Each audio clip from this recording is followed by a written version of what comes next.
फौजी जवानों की एक तस्वीर आप देखें। ये 3 फौजी हैं। ये वीडियो देखें आप थोड़ी सी, और ये देखें, ये 3 फौजी हैं। ये मरियम नवाज का बैनर सिद्धा कर रहे हैं, फ्लड रिलीफ वाला। फौज को लगा दिया ना काम पे। तारुल कादरी साहब ने कहा था एक दौर में कि शरीफ खानदान एक दिन आएगा कि पाकिस्तान की फौज को पंजाब पुलिस बना देगी। ये इनका ख्वाब है। बना दिया उन्होंने पंजाब पुलिस। पंजाब पुलिस तो इनके घर की मुलाजिम थी, लेकिन अब फौज जो है वो एक सियासी जमात के कारकुन के तौर पे ऐसा लगता है काम कर रही है। मरियम नवाज कौन है? एक सियासतदान है, और ये वो सियासतदान है जिसको अवाम ने मुस्तरद किया और जबरदस्ती मिलिट्री एस्टेब्लिशमेंट ने लाके इसको इक़्तिदार में बैठा दिया। अब उस सियासतदान के पोस्टर ये फौजी अपने यूनिफॉर्म के अंदर वहां पे लगा रहे हैं। काफी तनकीद हो रही है सोशल मीडिया पे। बहरहाल मिलिट्री एस्टेब्लिशमेंट का शुक्रिया कि उन्होंने शरीफ खानदान का गुलाम बनाया जवानों को। ये बड़ी ज्यादती है, ये जुल्म है। इस यूनिफॉर्म की लोग बड़ी इज्जत करते हैं, लेकिन इस यूनिफॉर्म से ये काम आप लेंगे तो फिर आप अपनी इज्जत खुद ही खराब करवाएंगे। एक पतलून लहराने के ऊपर फौज की बेइज्जती नहीं होती, बेइज्जती ये हरकतें करने पे होती है।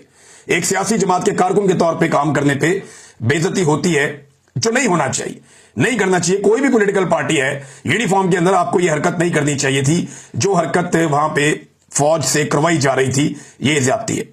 नाज़रीन, कुछ जर्नलिस्ट बहुत अच्छा काम कर रहे हैं। मैंने बहुत सारों का नाम लिया, कुछ का मैं अभी नाम लेना चाहता हूं। एक तो अहसन वाहिद साहब हैं, ये बहुत जबरदस्त काम कर रहे हैं।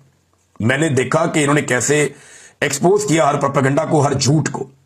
इन्होंने सैलाब मुतासरीन की जो असल सूरत हाल है वो बताई, जो रिलीफ की जाली कार्रवाइयां उनको बेनकाब किया, और जो पानी की, देहात के डूबने की, लोगों की मिजरीज की जो रियल स्टोरीज हैं वो इन्होंने बेनकाब की और चीजें लाकर कौम के सामने रखी।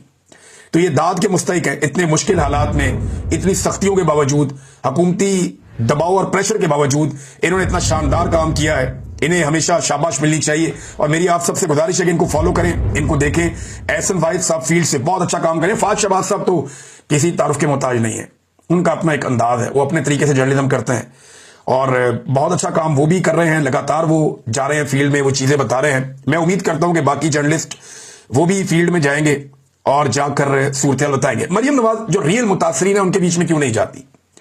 उनके लिए बंदे इकट्ठे क्यों करने पड़ते हैं? नून लीग के कारकुन बंदे ढूंढ कर क्यों लाने पड़ते हैं, जिनको लाकर वहां पे इकट्ठा किया जाता है? उसकी वजह यह है कि सिक्योरिटी दराए ने भी और सियासी दराए ने भी, दोनों ने मरियम नवाज को मना किया है कि पब्लिक के बीच में जाने का रिस्क नहीं लेना। अपने बंदे इकट्ठे करो, 100, 200, 250, 300 अपना बंदा इकट्ठा करो। दूर से लेकर आओ, करीब से लेकर आओ, जैसे भी मैनेज करो। जो रियल मुतासरीन है उनके बीच में जाने का रिस्क नहीं लेना। वहां इमरान खान के नारे लग जाएंगे और आपके खिलाफ नारेबाजी हो जाएगी। लोग मोबाइलों से वीडियो बना लेंगे, हम किस किस का मोबाइल छीनते फिरेंगे। लिहाजा ये एक बहुत बड़ा पंगा है, जिसकी वजह से लोग क्योंकि शदीद गुस्से में हैं, तो मरियम नवाज पब्लिक के अंदर जाने से गुरेज कर रही है। उनको जाना भी नहीं चाहिए, क्योंकि सिक्योरिटी की वजूहत भी होती हैं, और ये आपको नजर भी आ रहा है जो लोग आजकल गुस्से में हैं और जितनी तकलीफ में है लोग। साहिवाल नाजरीन बहुत बुरी तरह तबाह हुआ है। ये सैलाबी पानी अब साहिवाल तक पहुंच गया है और वहां पे कुछ बंद तोड़ने पड़े। बंद टूटने के बाद बहुत सारे देहात वहां पे डूब गए हैं। खड़ी फसलें बहुत सारी तबाह हो गई हैं। साहिवाल एक जरखेज सरजमीन है, ओकाड़ा साहिवाल, ये बहुत जबरदस्त जमीन है इनकी। यहां पे फ्लड आया, खौफनाक फ्लड आया, और वो सूरत हाल जो है वहां पे भी कंट्रोल से बाहर है। एक आदमी नाजरीन आपको कहता था, पूरे पाकिस्तान को कहता था, बार बार कहता था, सियासतदानों को समझाता था, तालिब इल्मों को समझाता था, मीडिया को बार बार कहता था कि जागो, ग्लोबल वार्मिंग हो रही है, क्लाइमेट चेंज एक बहुत बड़ा मसला है, इस मसले से हमें लड़ना पड़ेगा। दरख्त लगाओ, कटाइयां बंद करो, अपने माहौल को बचाओ, आलूदगी को कम करो, अपने माहौल को महफूज करो, वरना सारे पछताओगे। एक आदमी बार बार दस्तक देता था आपके दिमागों पर।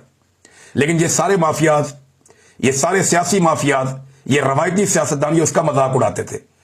इमरान खान ने वक्त से पहले समझाया कि बाद आ जाओ, कुदरत के साथ पंगे ना लो, जितने हो सके दरख्त लगाओ और कटाई बिल्कुल बंद कर दो। लेकिन कोई नहीं माना, ये हंसते थे उसके ऊपर। ये क्लाइमेट चेंज क्या होता है, ये कौन से चक्रों में पड़ गया, कौन सा बिलियन ट्री सुनामी, तो ये वो, ये ऐसे कहते थे। और आज कुदरत इन पे हंस रही है। आज जो इनके साथ हो रही है उसके लिए ये लोग खुद जिम्मेदार हैं। इन्होंने कोई तैयारी नहीं की। जो जंगल लगे हुए थे उनको भी काटा है, और बेदर्दी के साथ काटा है। जो खैबर पख्तूनख्वा के सैलाब में हमने पानी के अंदर लकड़ियां बहती हुई देखी हैं, वो वहां की सूबाई हुकूमत का भी पोल खोल रही हैं और फेडरल गवर्नमेंट का भी पोल खोल रही हैं। जितनी जंगलात की कटाई हो रही है ये अनप्रेसिडेंटेड है।